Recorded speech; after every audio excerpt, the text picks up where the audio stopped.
Good morning. Good morning. Well, hi, everybody. So we have a guest today.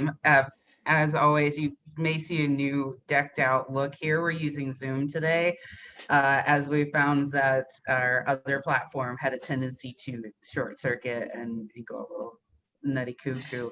But today we have a special guest. Her name is Jamie, and she is a holistic health practitioner. She's been doing this for 7 years. She is a Reiki Master and Teacher, located out of San Diego, California.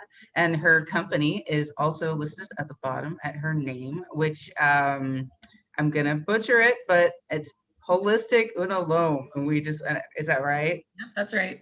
Okay, because I had this moment of I'm going to butcher this name now that I'm being put on the spot. But a lot of people don't exactly know what that means, so that may be a good segue as an opportunity to introduce yourself and let us know exactly what that means. And she's my Reiki teacher. Yay! And she's also Mina's Reiki teacher, Reiki Master. So it's and if you know Mina does not let many people work on her energetically. So this is a really awesome treat, and we'll probably have her more often. But really quickly, if you wouldn't mind just introducing yourself and telling us about your passion for Reiki and your company name. Sure. Hello, everyone. My name is Jamie Harb.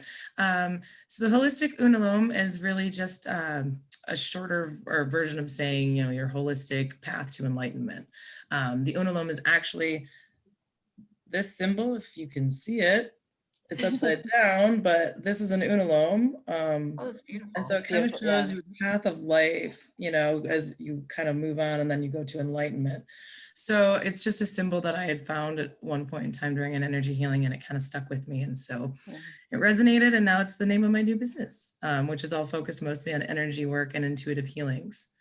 So I'm also a Reiki Master. I've been working with energy work for about 7 years now. I started my journey with Reiki in I think 2012, when I was kind of having a rough patch in life and everything was going wrong. And I was kind of at the bottom of, where I thought was the lowest point I could be in. And I had a friend tell me to try Reiki, and I was like, wow, that hoo-boo-boo-boo stuff where people don't touch you and wah, wah, wah, wah, wah, all my weirdness away. And it was super expensive in New York City. And I was like, you people are crazy. So finally I was like, at this point, I don't care. I'll try anything. So I went and I was like, what just happened? That was magical. And just was like, click, this is it. And so I started getting Reiki books and started to try to learn about it myself. And I found a teacher who was amazing in Michigan, and I started working with her. And then it's kind of all she wrote. I took all the classes with her and really started diving into what energy is and how your body has energy and how it works, and how you can kind of aid in healing your own self and working with your own energy. So it's pretty cool. That's awesome. Because I know like Sam had Reiki a couple times in the beginning and she didn't really feel much. So the teacher is so important. Sam, why don't you tell us your awesome experience? So my first introduction to Reiki was I was like you. I grew up I was around the Northeast, where people are a little more sarcastic, a little more skeptical, I guess you could say. So I have this vision of you skipping down the streets of Manhattan where it's below zero and the wind's blowing past you and you're like, I don't understand, but I feel great. Yeah. Everything I've ever seen in a movie. It just, the fountain goes up and you're excited and happy. But so I met somebody at a party once and I, this is 2:00 in the morning. So you can imagine we're a few sheets to the wind. She's like, I'm a Reiki Master. Let me do some healing on you. And I was like, okay. But probably not the best introduction to Reiki, but it's just like, how do you feel? I was like, I didn't feel shit. Bye. But it was like every person I kind of was introduced to was like, yeah, I did a seminar over the weekend and now I'm certified. And I was just kind of like, what exactly is this Reiki thing? Because it's I've heard, because I knew people who were they swore by it, and I was just going, I don't know what this is. So I think the first question is, what exactly is a Reiki healing and what can somebody expect from it? But then you were blown away when we did Reiki together. So like you were just, and now you always love it and you always want it. And so, you know, we go back to my teacher. Right. It always goes back to a good teacher, but I think for those who are new, you know, what exactly is Reiki and what can somebody expect if they go in and have a session with you? Sure. Well, first off, I'll start by saying Reiki basically is just working with the energy field. So I basically will take high frequency energy and push it through your energy system of low stagnant energy and basically push it out. So it's almost like a massage for your energy field. Just like you have, your body gets all nicks and bruises and knots, you know, and you need to kind of work out the musculature. Same thing happens with your energetic field. So your body is an energetic being. It has electromagnetic frequency. It's measurable. It's all scientific. So, you know, if people are like, oh, it's religious, it has nothing to do with that. It's all science. And so basically what I do is I can tap in and I can feel the frequencies, densities, or the different pieces of frequency that are not vibrating where they should. And I kind of help to clean them out and kind of up the vibration of them back to where they should be. So with that, what I do is a little bit different than what most Reiki masters do, because I'm a little bit more intuitive and I do a lot more intuitive healing, and I incorporate a lot of different modalities into my healing, which will include, you know, some cranial sacral stuff, some energy healing, frequency healing, sound healing, all kinds of different things. But in general, if you go to a Reiki practitioner, what to expect is you're going to be fully clothed. You're going to be laying on a table. They're not going to touch you. Technically, they're not allowed to unless they're a body worker, because it's a liability issue. So normally it's hands off completely. And the practitioner will kind of walk around you, kind of assess your energy field. I've had clients or people who have done my energy work and then they have nothing to give me afterwards. And I'm like, oh, I want to know what you found. And they're like, I just kind of went to where I was supposed to go and I did what I was supposed to do, but I didn't get any information. So there's a difference between intuitive healers and Reiki healers. It doesn't mean that any of them are worse or better. They just get information a little bit differently. So while you're on the table, you can feel a multitude of different things. Some people don't feel anything at all, you know, and also if you're very closed and you're not open about it, you're going to feel less than if you're very open, or if you meditate and you kind of practice these grounding and, you know, normal like settling inside. You kind of feel a little bit more because you're more attuned to feeling energetic changes, right? So a lot of times I'll tell people, you know, that feeling you get when you hug someone you haven't seen in a really long time, that like really calm, amazing feeling. That's how you should leave an energy session or a Reiki session feeling. You should feel very centered, very grounded, very chill. When you're getting your sessions, sometimes you'll feel cold, sometimes you'll feel heat. Practitioners' hands heat up a lot. So a lot of times you'll feel a lot of heat coming off of their hands. You may feel tingly, you may feel floaty or really heavy. Some people see colors in their mind when they're like, close their eyes. The first time I had it done, honestly, the only thing I could think about was everything that pissed me off. Like anything that made me angry over the course of the last year, it would just like pop into my head. Like, that person said this to me. I can't believe this person did this. And it was just like this weird release of crazy emotions in my brain. And I was like, what just happened? So it's really just different for every person and what to expect, you know what I mean? But really, it's just a very relaxing, calming treatment. And don't like, it's not, you're not getting a hands-on body work situation. And you're well, clairvoyant also, because I know when I got sessions with you, you could see my family members, my guides, the gods, the goddesses, you know, like whoever's around me, and you could see them. And that was like super awesome. And you would always give me insight for things afterwards.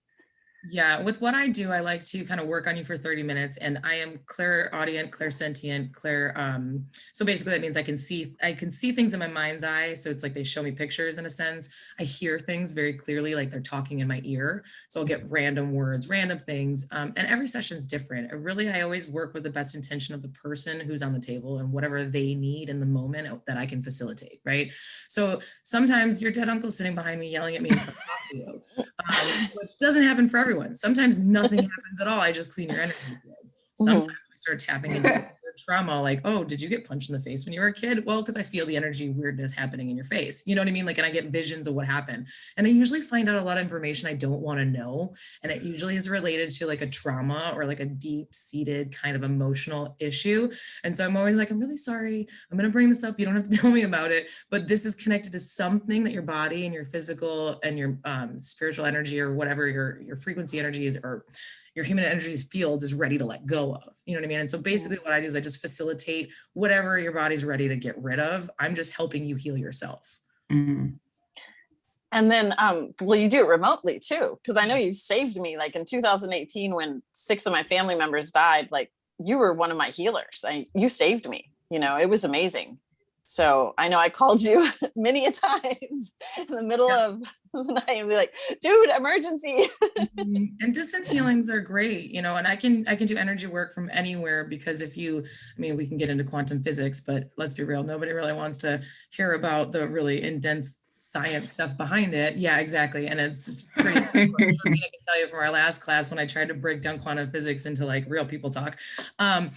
So basically it's all about, particle physics. And if you work on one particle, even if it's not in the same place as the other particle, the effects happen the same way. And so energy healing at a distance is real. It happens, and it's, you can feel it, and it's done. It's basically just quantum physics. So it's kind of difficult to explain. It's not like, oh, I'm just going to sit here and do this crazy thing and you're going to get healed. But you can honestly feel the difference. It's a little different than when you're in person, because you obviously don't get the heat from my hands and you don't feel my physical energy next to you, because my energy can be a little intense sometimes. So I love it. Yeah. Well, and it's interesting that you bring up, Mina, that Jamie has intuitive clairvoyant abilities, because I also had a Reiki session done a while ago with someone, and I realized, I didn't want to make it sound like this person didn't know what they were doing, because they definitely felt it, but I was in the same state you were in, where I was unbelievably angry. So she's like, do you feel better? I'm like, I feel normal again. I feel not so angry. But but I kind of noticed that, when you see Reiki or you have Reiki from people that really are, heavy practitioners, that they do have a lot of gifts, and it's really interesting. Have you guys kind of seen the same thing happen, or? Well, I noticed too, when you're working on this stuff and you start meditating, you really start cleaning off of like all of your layers and your belief systems and the fears that you've been holding on to your whole life. You start to be able to vibrate a little bit higher. And so when that happens, wow, I just totally lost my train of thought. It's like you're getting rid of the blocks, and removing the blocks helps you. Basically. And so then what happens is, a lot of times if you like meditate a lot, you start to kind of have that little voice in your head that tells you to take your phone charger, right? And you ignore it all the time. It's that thing, you kind of start paying attention to it and you start to hear it more. And so everybody has these types of gifts. It's really just about getting your vibrational frequency to a level where you can access them, if that makes sense.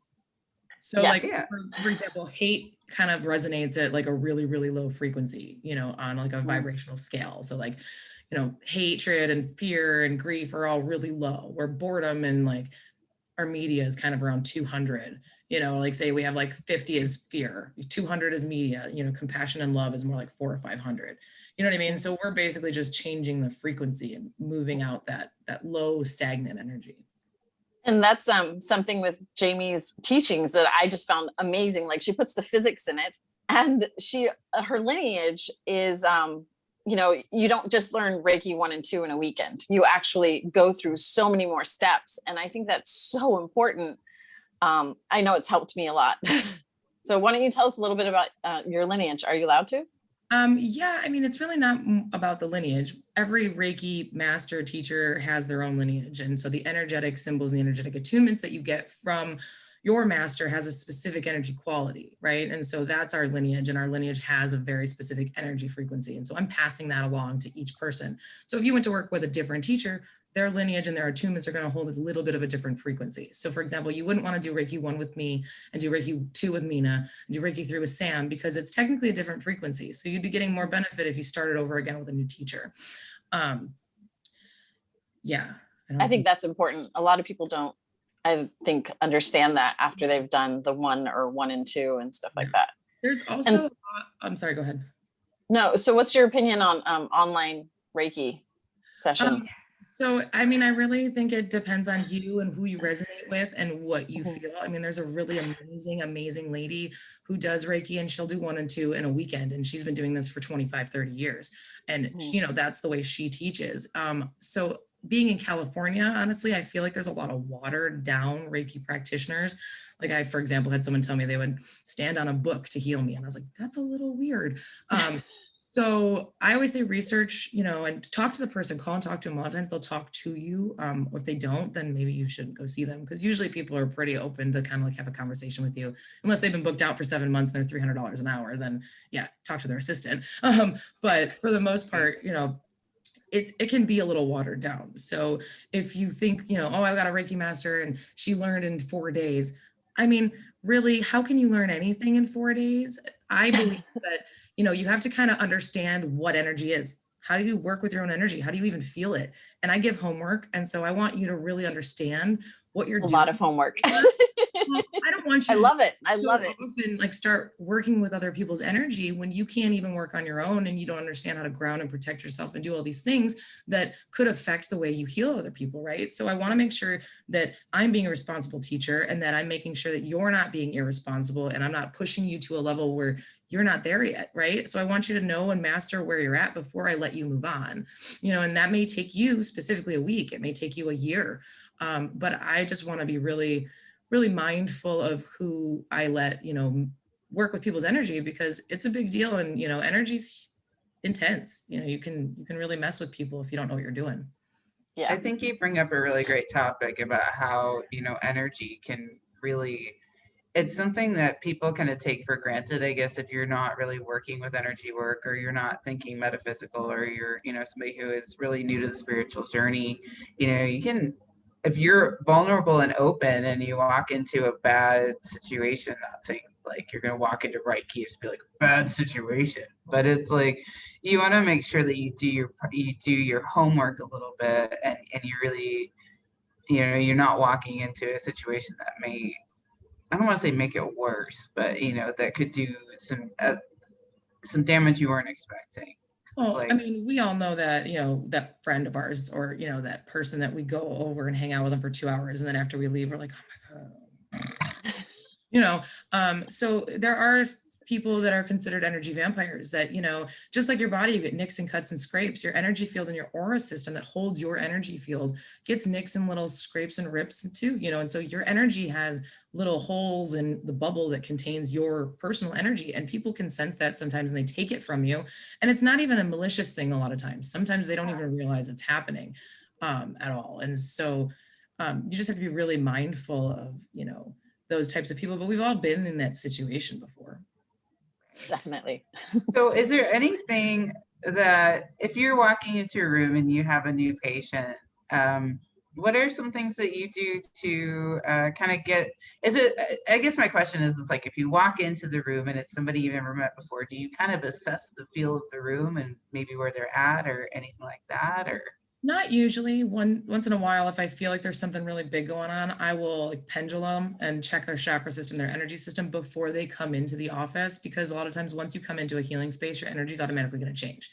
I mean, your aura can change from walking past one person to another. You see a dog and there goes your aura. You know what I mean? So it's constantly changing. So I always like to sometimes I'll check beforehand, but for the most part, I don't, because I keep it open, because I'm only helping that person with what they need specifically in that moment. And it could be all kinds of things, right?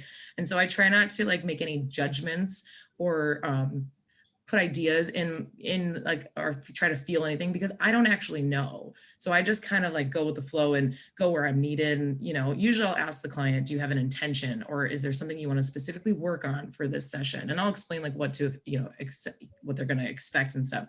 But I'll usually set an intention if they want to. And if they don't have any idea, I just kind of go with whatever their body's ready to let go of at that moment. And then we kind of go from there.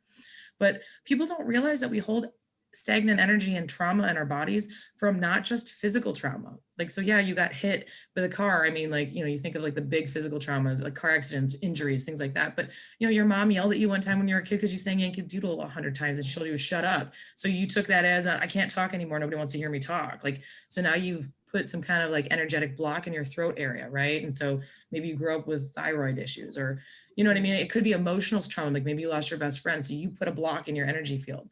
So we have energetic imbalances based on emotional, physical, mental traumas. So there's different layers of these things too that, you know, you're constantly working on. You can't just go get Reiki once and be like, I'm perfectly fine. It's same thing as a massage. You know what I mean? Like, I'm healed. right? You don't get one massage and then you're like, everything's perfect and nothing ever hurts again.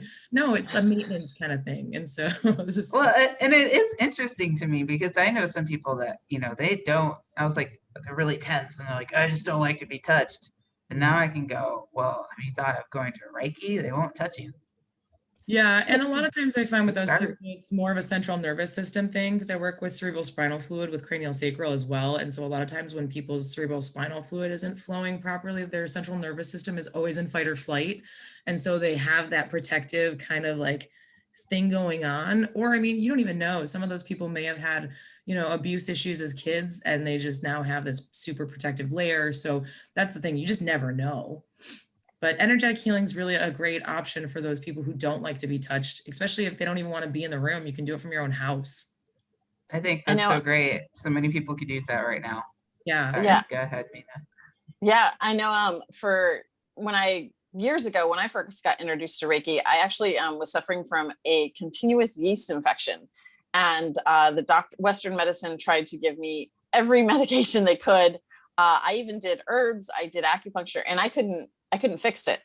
And neither could the doctors. And one of my best friends had gotten her Reiki certification and she did Reiki on me and it fixed right up. And I was like, oh my God, this is like the only thing that helped heal this. And this was ridiculous, you know? So it can, our own energy fields like totally affect it. And I completely believe you, Jamie. I mean, like, I know when I was a kid, I saw the dead people a lot, right? So all the spirits would be there and I could hear them too. And I believe I actually made it so that I couldn't hear, so that I actually have partial hearing in one of my ears.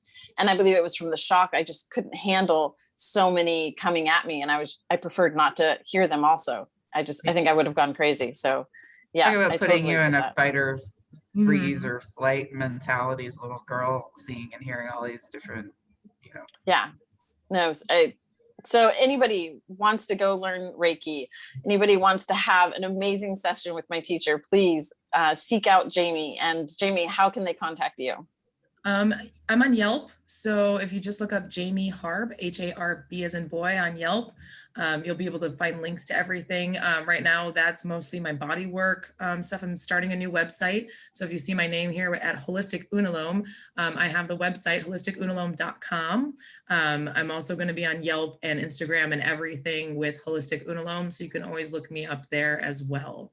And we'll attach her contact info at the bottom of the comments. Yeah, and just a real quick piggyback on what you were just saying, you know, we don't realize that we can have physical ailments happen because of energetic stagnation, right? So like I was saying, like if you have that issue with your throat chakra, it could turn into something eventually because the energy that flows through that area isn't moving properly. So eventually it just stops working, right? And so it, you know, just helps to kind of be mindful to kind of clean out, you know, all the stuff that you're holding on to. And I think a lot of us are trying to let stuff go right now. So we're all trying to get to that next level, especially during COVID and so if you've ever really just, you know, if you think you have gifts, maybe you've had like weird, you know, that voice in your head seems a little loud, or you think you see something out of the corner of your eye, you know, or you feel like you've had some kind of like sixth sense and you don't know what to do with it, or you've been interested in grounding and you've been hearing about this, or, you know, chakra systems, come see me and we can kind of dive deeper into, you know, how that works and how you can kind of work with yourself to fix things. And remember, she does remote healing. So, you know, yes, enjoy. Yay. Thank you so much, Jamie. You're awesome. And we're definitely going to have her again. So yeah, because I still have 100,000 questions. So we're going to, I'm going to get you next time. So thank you so much for having me. It was awesome. Nice. Thanks. Bye. Bye, everyone. We love you.